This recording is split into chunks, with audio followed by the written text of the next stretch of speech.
வணக்கம் அன்பு தமிழ் நெஞ்சங்களே. நறுக்கென்று நான்கு வார்த்தை உங்களுடன் நகுலா சிவநாதன். இன்று உலக தாய்மொழி தினம். அதாவது பிப்ரவரி மாதம் 21 உலக தாய்மொழி தினமாக பிரகடனப்படுத்தப்பட்ட ஒரு நாளாக இருக்கின்றது.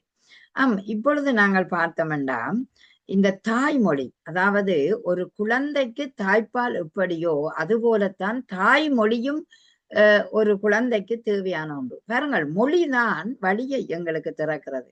அப்படி அந்த மொழி வழியை திறப்பதனாலும் அந்த மொழிதான் எங்கள வாழ்க்கைக்கு அடித்தளமாக இருப்பதனாலும் நாங்கள் இந்த தாய்மொழி தினத்தை கொண்டாட வேண்டும். தமிழ் மொழி தாய்மொழி.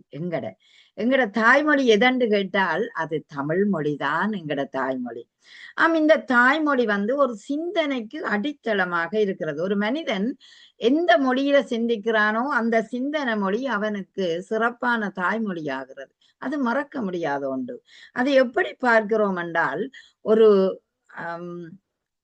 மரத்தை எடுத்துக்கொள்வோம். அந்த மரத்தின் ஆணிவேர், அந்த ஆணிவேர் மாதிரி தாய்மொழி இருக்கும் என்றால் அந்த ஆணிவேர் உறுதியாக மண்ணை பற்றுவது போல அந்த தாய்மொழியை ஒரு குழந்தை பற்றி கொண்டால் அந்த கிளைகளில் தோன்றுகின்ற அனைத்து கிளைகளிலும் ஒவ்வொரு மொழியை மாற்றீடு செய்து அதனால் பெறக்கூடிய வாய்ப்பு வரும்.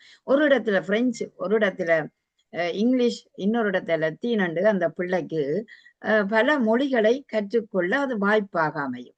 ஆகவே தாய்மொழியை இறுக்கமாக பற்றி கொள்ள வேண்டியது இன்றைய கால சூழல். அதாவது தமிழ் மொழி எங்கட பண்பாட்டு மொழி, மரபு ரீதியான மொழி. ஆதலால் அந்த தாய்மொழியை நாங்கள் எப்படி அதை போற்றுகிறோமோ அதுபோலத்தான் அடுத்த சந்ததிக்கும் அதை நாங்கள் கொடுக்க வேண்டும். ஒரு உணர்வுகளில் இயல்பாக வெளிப்படுத்தக்கூடியது எங்கட மொழிதானே. யோசிச்சு பாருங்கள், கருத்து பரிமாற்றம் இலகுவாக இருக்கும் எங்கட மொழி கூடாக செய்யும் போது. எங்கட மொழி கூடாக கதைக்கும் போது எங்களுக்கு இலகுவாக இருப்பதை நாங்கள் பார்க்கின்றோம்.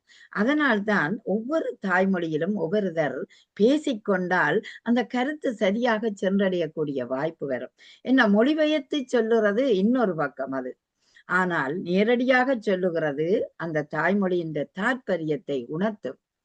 அந்த தாய்மொழியின் முக்கியம் எப்படி நாங்கள் பார்க்க வேண்டும், அது பண்பாட்டு கலாசார ஒன்றிணைவான எங்களோட மொழியாக எங்களுக்கு இருக்கிறது.